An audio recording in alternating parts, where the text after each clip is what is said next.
अस्सलाम वालेकुम व्यूअर्स, उम्मीद करते हैं आप सब खैरियत से होंगे। आज की वीडियो का आगाज करने से पहले आप हमारे चैनल को सब्सक्राइब कर लें। आज की हमारी वीडियो का टॉपिक है उस्मानी सल्तनत। आज की वीडियो में हम आपको बताएंगे कि उस्मानी सल्तनत का क्या किरदार था। आज की वीडियो का आगाज करते हैं। सबसे पहले हम उस्मानी सल्तनत की इब्तिदा पर बात करते हैं। जी हाँ दोस्तों, उस्मानी सल्तनत का आगाज 13वीं सदी के आखिर में हुआ, जब तुर्क कौमों ने अपनी सरजमीन की हिफाजत और तोसीह के लिए बेज़तीनी सल्तनत के खिलाफ जंगों का आगाज किया। उस्मान अव्वल ने 1299 में सल्तनत उस्मानिया की बुनियाद रखी। वो सल्जीकियों के एक तुर्क सरदार थे जिन्होंने मौजूद तुर्की के मगरबी हिस्से में सल्तनत का आगाज किया था। उस्मान अव्वल की क़यादत में सल्तनत ने छोटे इलाके से आगाज किया, लेकिन बहुत जल्द उनकी हिकमत अमली, जंगी महारत और सियासी तदबर की बदौलत सल्तनत का दायरा वसी होता चला गया। उस्मान अव्वल का मकसद इस्लामी रियासत का क़याम था और इनकी क़यादत में उस्मानी फौज ने छोटी छोटी रियासतों को फतह कर लिया और अपना असर बहुत ज्यादा बढ़ा दिया। नेक्स्ट हम उस्मानी सल्तनत की इब्तदाई तोसीह पर बात करते हैं।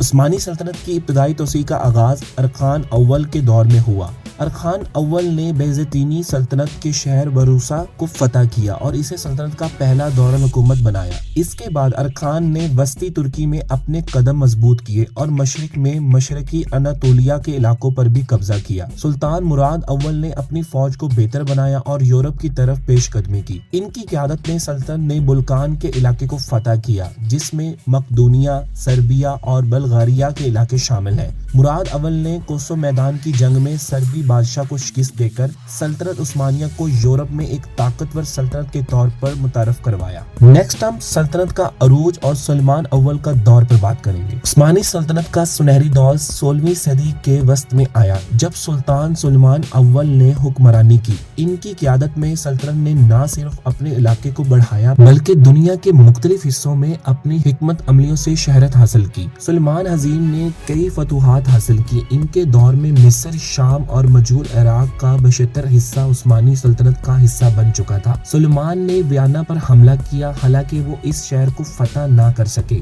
लेकिन इनकी क़यादत में सल्तनत ने यूरोप और एशिया के मुख्तलिफ हिस्सों में अपने असरात बढ़ा दिए। इनकी सबसे अहम फतूहात में मिस्र की फतह शामिल थी, जिससे सल्तनत का बहिरा रूम पर तसल्लुत मजबूत हुआ। सुलेमान की सियासी हुकूमत अमली और फौजी कामयाबियों इस वक्त के दुनिया के अहम हुक्मरानों के दरमियान इन्हें एक अजीम शख्सियत के तौर पर शनाख्त दिलाने का बाइस बनी। दोस्तों, नेक्स्ट हम उस्मानी सल्तनत की सकाफती और फनी तरक्की पर बात करते हैं। सल्तनत उस्मानिया ने न सिर्फ सियासी और फौजी मैदानों में कामयाबियां हासिल की, बल्कि इसका सकाफती और फनी विरसा भी बेहद अहम है। सुलेमान अजीब के दौर में इस्तांबुल में शानदार तहमीरात की गई, जिनमें सुल्तान अहमद मस्जिद, तोबकवी किला और सुलेमानिया मस्जिद शामिल है। उस्मान फनून, अदब, मसूकी और दीगर सकाफती अनासर ने आलमी सतह पर असर डाला। उस्मानी कशनवीसी, मेंटोर और सुल्तानों की मसूरी जैसे फनून दुनिया भर में मशहूर हो गए। उस्मानी सल्तनत ने इस्लामी इल्म और अदब को भी फरोग दिया और इस्तांबुल में आलमी इदारे, मदरसे, लाइब्रेरियां और मदराइस कायम किए। इसके अलावा उस्मानी सल्तनत के दौर में अदब के बड़े शायर और फलसफी मौजूद थे,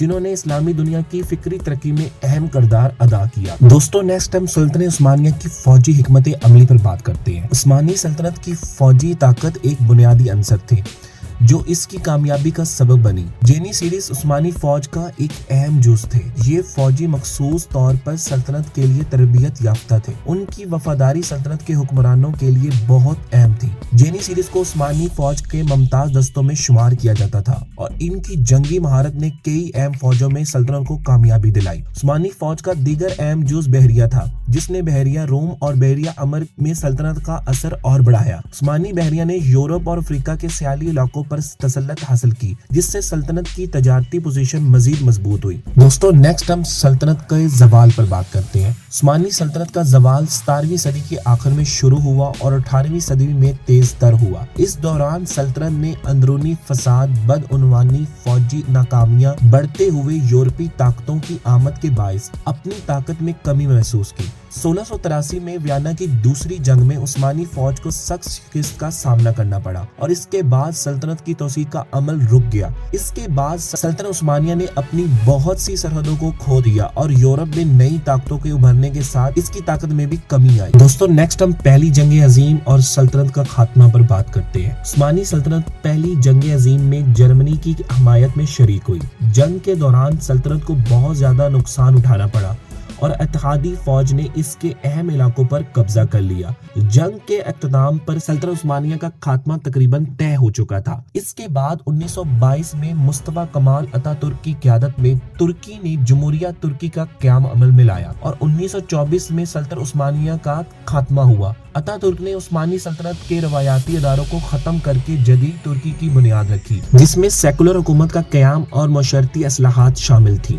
دوستو نیکسٹ ہم عثمانی سلطنت کے ورثے پر بات کرتے ہیں۔ عثمانی سلطنت کا ورثہ آج بھی دنیا میں محسوس کیا جاتا ہے۔ استنبول جو کبھی قسطنطنیہ کہلاتا تھا، نہ صرف ایک عالمی تجارتی مرکز ہے بلکہ اس کی ثقافت، فنون اور تحریک نے دنیا کے مختلف حصوں پر گہرا اثر ڈالا ہے۔ عثمانی سلطنت کے تعلیمی، ثقافتی اور فوجی نظام کا اثر آج بھی کئی مسلم ممالک میں نظر آتا ہے۔ ان کے دور کی مساجد، قلعے اور عمارتیں جیسے سلطان احمد مسجد نہ صرف ترکی بلکہ پوری دنیا کے ثقافتی ورثے کا حصہ ہے۔ دوستو اگر ہم اس ویڈیو کے نتیجے پر آئیں تو عثمانی سلطنت نے دنیا کی سب سے بڑی اور طاقتور سلطنتوں میں سے ایک ہونے کا اعزاز حاصل کیا۔